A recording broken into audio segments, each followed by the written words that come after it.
আজকের রেসিপি এঁচুড়ের কোপ্তা কারি।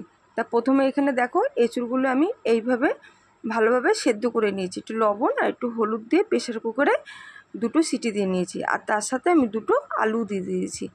এবার সবগুলো একসঙ্গে খুব ভালোভাবে এরমভাবে মেখে নিতে হবে।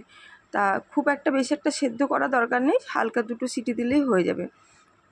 তা প্রথমে দেখো আমি এঁচুড়গুলো ঠিক এরমভাবে একটুখানি থাকবে এইভাবে আমি আর প্রেসার থেকে নামিয়ে জলটা কিন্তু খুব ভালোভাবে ঝরিয়ে নিতে হবে।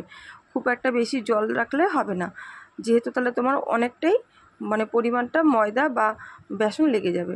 তা এইভাবে দেখো আমি একদম শুকনো শুকনো করে এইভাবে মেখে নিচ্ছি। তা এখানে দেখো আমি একটু হলুদ দিয়েছি, আর একটু সামান্য স্বাদ অনুযায়ী চিনি দিয়েছি, আর একটু লঙ্কার গুঁড়ো দিয়েছি, আর তার সাথে পরিমাণ মতো একটু লবণ দেবো, যেহেতু সেদ্ধতে একটু লবণ দেওয়া আছে। আর এখানে আদা রসুন আর কাঁচা লঙ্কা একসাথে পেস্ট করা আছে। তাই এবার সবগুলো একটু মিশিয়ে নিয়ে তারপরে এখানে দিয়ে দেবো আমি একটু সামান্য গরম মশলা। গরম মশলাটা দিলে খুব ভালো একটা সেন্ট আসবে। তারপরে গরম মশলাটা দিয়ে একটু মাখিয়ে নিয়ে তারপরে এখানে আমি দিয়ে দেবো পরিমাণ মতন বেসন। এবার বেসনটা তোমরা বুঝে দেবে, যেটুকু লাগবে সেটুকু প্রয়োজন অনুযায়ী দেবে। তা মেখে একবার দেখবে যে জল ভাবটা কতটুকু আছে। জল কিন্তু একদমই দেওয়া চলবে না, এইভাবে শুকনো অবস্থায় কিন্তু মেখে নিতে হবে। তা তোমার যদি পরে যদি মনে হয় যে একটু লাগবে তাহলে পরে দিয়ে নিতে পারো। তারপরে হাতের মধ্যে একটু তেল মাখিয়ে এরমভাবে একটুখানি বল আকারে করে নিতে হবে, তাহলে আর একটু তেল মাখিয়ে নিলে হাতের মধ্যে এরকমভাবে লাগবে না। এবার ওদিকে আমি আগের থেকে কড়াতে তেল বসিয়ে দিয়েছি, তেলটা গরম হয়ে গেছে। তো তেলের মধ্যে এবার আমি কোপ্তাগুলো বানিয়ে বানিয়ে এইভাবে ছেড়ে দেবো। তা এইভাবে আঁচটাকে একটু কমিয়ে নিতে হবে, প্রথমে কমিয়ে তারপর একটু আঁচটাকে এই পিঠ ওই পিঠ ভেজে তারপরে নামানোর আগে একটু আঁচটাকে বাড়িয়ে তারপরে ভালোভাবে ভেজে নিতে হবে। তা কোপ্তাগুলো আমি এইভাবে বানিয়ে বানিয়ে আমি ভেজে নিচ্ছি। তো তুমি এইভাবে দেখো উল্টে পাল্টে এইভাবে ভেজে নেবো। আঁচটা কিন্তু আমার এখনও কম আছে। তারপরে নামানোর আগে একটু আঁচটা বাড়িয়ে এইভাবে সব ঘুরিয়ে ফিরিয়ে ভালোভাবে লাল করে ভেজে নেব। ভেজে এবার নামিয়ে নেব। আর এখানে দেখো সব কোপ্তাগুলো আমি কিন্তু এইভাবে ভেজে নিয়েছি। তা এইখানে দেখো খুব সুন্দরভাবে কোপ্তাগুলো ভাজা হয়ে গেছে। এগুলো কিন্তু শুধু শুধু খেতেও খুব ভালো লাগে, অসাধারণ লাগে। তা ওই কড়াইয়ের মধ্যে আর একটুখানি সামান্য আমি তেল দিয়ে দিলাম। তেলের মধ্যে আমি তেজপাতা ফোড়ন দিলাম, আর এখানে দেখো গোটা জিরা আর গোটা গরম মশলা ফোড়নে দিলাম। খুব ভালো একটা সেন্ট আসলো। আসার পরে এখানে দেখো একটা গোটা পেঁয়াজ আমি এইভাবে পেস্ট করে নিয়েছি, সেই পেঁয়াজটা দিয়ে দেবো। দিয়ে একটুখানি করে একটু নাড়াচাড়া দিয়ে কাঁচা পেঁয়াজের যে একটা গন্ধ আছে সেটা চলে যাওয়ার পরে তারপরে আমি এখানে দেখো যে কাঁচা লঙ্কা আর রসুন আর আদা বেটে রেখেছিলাম সেটাও দিয়ে দিলাম।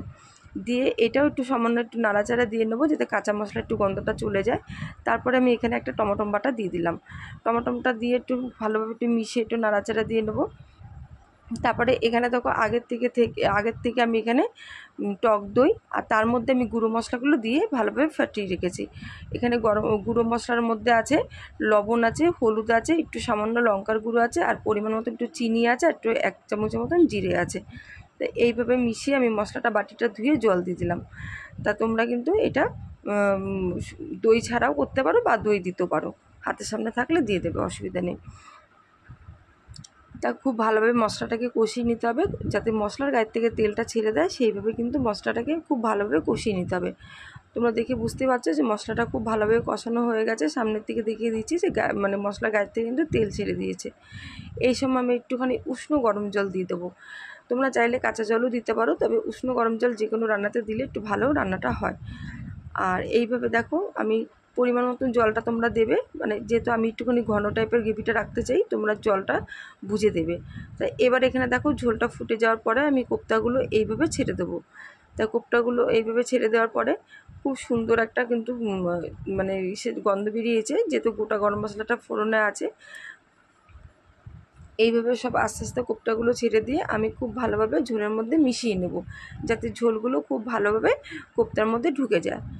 তারপরে এইভাবে দেখো খানিকক্ষণ আমি 5 মিনিটের মতন আমি ফুটিয়ে নিয়েছি।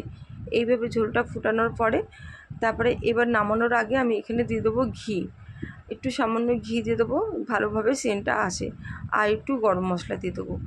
এই ঘি গরম মশলা দিয়ে নামালে পরে খুব দারুণ লাগে কোপ্তাটা। তোমরা চাইলে একটু ধনেপাতাও দিতে পারো বা কাসুরি মেথিও দিতে পারো। তো তোমাদের হাতের সামনে যেটা থাকবে তোমরা সেটা দিয়ে বানিয়ে নিতে পারো। তা এবার দেখো ঘি গরম মশলাটা দিয়ে খুব ভালোভাবে একটু নাড়াচাড়া দিয়ে মিশিয়ে নেবো। এভাবে দেখো 2 মিনিট ফুটিয়ে আমি এবার নামিয়ে নেব। কোপ্তার রেসিপিটা আমার সম্পূর্ণ রেডি। অসাধারণ খেতে হয় বন্ধুরা, একবার হলো তোমরা বানিয়ে খেয়ে দেখতে পারো। এইভাবে যদি বানিয়ে খাও এঁচোড়ের কোপ্তা কারি, আর ওইভাবে আর এঁচোড় খাওয়া ভুলে যাবে। তা এইভাবে দেখো আমি নামিয়ে নিয়েছি।